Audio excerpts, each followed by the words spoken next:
पाप किसको लगा। तारांकन। काशी में प्रताप मुकुट नाम का राजा राज्य करता था। उसके वज्र मुकुट नाम का एक बेटा था। एक दिन राजकुमार दीवान के लड़के को साथ लेकर शिकार खेलने जंगल गया। घूमते घूमते उन्हें तालाब मिला। उसके पानी में कमल खिले थे और हंस किलोल कर रहे थे। किनारों पर घने पेड़ थे जिन पर पक्षी चहचहा रहे थे। दोनों मित्र वहां रुक गए और तालाब के पानी में हाथ मुंह धोकर ऊपर महादेव के मंदिर पर गए। घोड़ों को उन्होंने मंदिर के बाहर बांध दिया। वो मंदिर में दर्शन करके बाहर आए तो देखते क्या है कि तालाब के किनारे राजकुमारी अपनी सहेलियों के साथ स्नान करने आई है। दीवान का लड़का तो वहीं एक पेड़ के नीचे बैठा रहा, पर राजकुमार से न रहा गया। वह आगे बढ़ गया। राजकुमारी ने उसकी ओर देखा तो वह उस पर मोहित हो गया। राजकुमारी भी उसकी तरफ देखती रही। फिर उसने किया क्या कि जूड़े में से कमल का फूल निकाला, कान से लगाया, दांत से कुतरा, पैर के नीचे दबाया और फिर छाती से लगा, अपनी सखियों के साथ चली गई। उसके जाने पर राजकुमार निराश हो अपने मित्र के पास आया और सब हाल सुनाकर बोला, मैं इस राजकुमारी के बिना नहीं रह सकता, पर मुझे न तो उसका नाम मालूम है न ठिकाना, वह कैसे मिलेगी। दीवान के लड़के ने कहा, राजकुमार आप इतना घबराएं नहीं, वह सब कुछ बता गई है। राजकुमार ने पूछा, कैसे? वह बोला, उसने कमल का फूल सिर से उतार कर कानों से लगाया तो उसने बताया कि मैं कर्नाटक की रहने वाली हूँ। दांत से कुतरा तो उसका मतलब था कि मैं दंतबाट राजा की बेटी हूँ। पांव से दबाने का अर्थ था कि मेरा नाम पद्मावती है और छाती से लगाकर उसने बताया कि तुम मेरे दिल में बस गए हो। इतना सुनना था कि राजकुमार खुशी से फूल उठा। बोला, अब मुझे कर्नाटक देश में ले चलो। दोनों मित्र वहां से चल दिए। घूमते फिरते सैर करते दोनों कई दिन बाद वहां पहुंचे। राजा के महल के पास गए तो एक बुढ़िया अपने द्वार पर बैठी चरखा काटती मिली। उसके पास जाकर दोनों घोड़ों से उतर पड़े और बोले, माई, हम सौदागर हैं, हमारा सामान पीछे आ रहा है, हमें रहने को थोड़ी जगह दे दो। उनकी शक्ल सूरत देखकर और बात सुनकर बुढ़िया के मन में ममता उमड़ आई। बोली, बेटा तुम्हारा घर है, जब तक जी में आए रहो। दोनों वहीं ठहर गए। दीवान के बेटे ने उससे पूछा, माई तुम क्या करती हो? तुम्हारे घर में कौन कौन है? तुम्हारी गुजर कैसे होती है? बुढ़िया ने जवाब दिया, बेटा मेरा एक बेटा है जो राजा की चाकरी में है। मैं राजा की बेटी पद्मावती की धाये थी। बूढ़ी हो जाने से अब घर में रहती हूँ। राजा खाने पीने को दे देता है। दिन में एक बार राजकुमारी को देखने महल में जाती हूँ। राजकुमार ने बुढ़िया को कुछ धन दिया और कहा, माए कल तुम वहां जाओ तो राजकुमारी से कह देना कि जेठ सुदी पंचमी को तुम्हें तालाब पर जो राजकुमार मिला था वह आ गया है। अगले दिन जब बुढ़िया राजमहल गई तो उसने राजकुमार का संदेशा उसे दे दिया। सुनते ही राजकुमारी ने गुस्सा होकर हाथों में चंदन लगाकर उसके गाल पर तमाचा मारा और कहा, मेरे घर से निकल जा।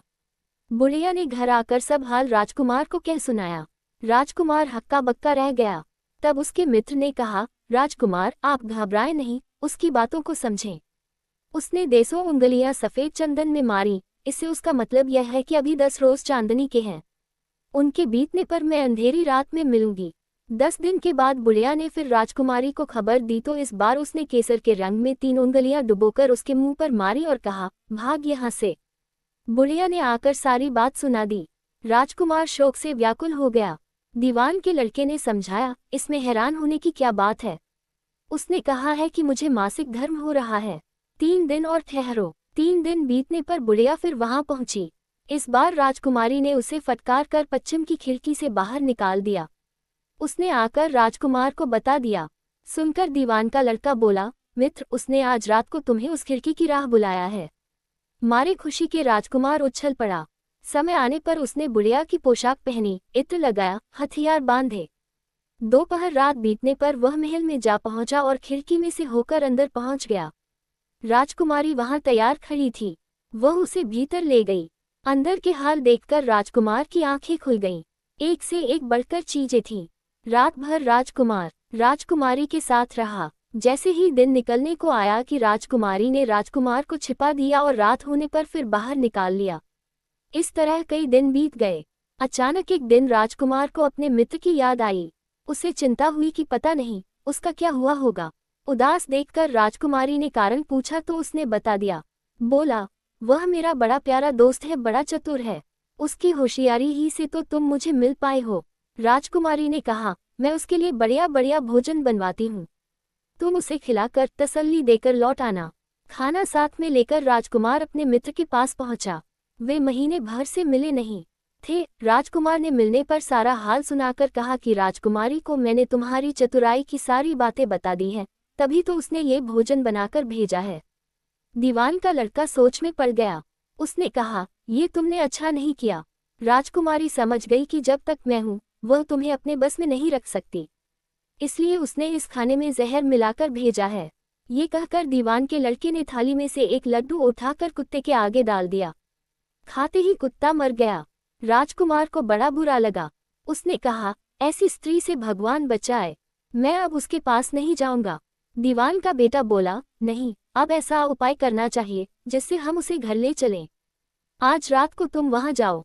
जब राजकुमारी सो जाए तो उसकी बाईं जांघ पर त्रिशूल का निशान बनाकर उसके गहने लेकर चले आना। राजकुमार ने ऐसा ही किया। उसके आने पर दीवान का बेटा उसे साथ ले योगी का भेष बना, मरघट में जा बैठा और राजकुमार से कहा कि तुम ये गहने लेकर बाजार में बेच आओ। कोई पकड़े तो कह देना कि मेरे गुरु के पास चलो और उसे यहाँ ले आना। राजकुमार गहने लेकर शहर गया और महल के पास एक सुनार को उन्हें दिखाया।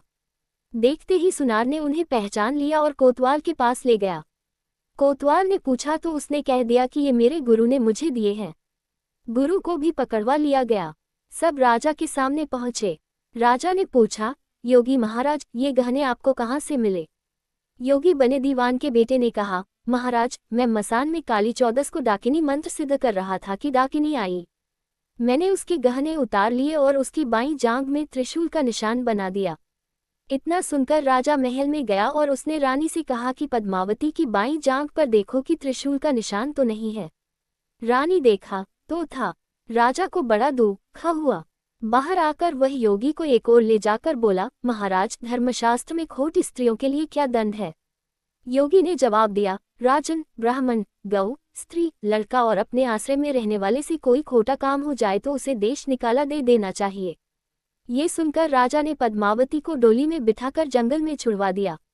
राजकुमार और दीवान का बेटा तो ताक में बैठे ही थे। राजकुमारी को अकेली पाकर साथ ले अपने नगर में लौट आए और आनंद से रहने लगे। इतनी बात सुनाकर बेताल बोला, राजन, ये बताओ कि पाप किसको लगा है? राजा ने कहा, पाप तो राजा को लगा। दीवान के बेटे ने अपने स्वामी का काम किया। कोतवाल ने राजा को कहना माना और राजकुमार ने अपना मनोरथ सिद्ध किया। राजा ने पाप किया जो बिना विचारे उसे देश निकाला दे दिया। राजा का इतना कहना था कि बेताल फिर उसी पेड़ पर जा लगता। राजा वापस गया और बेताल को लेकर चल दिया। बेताल बोला, राजन, सुनो, एक कहानी और सुनाता हूँ।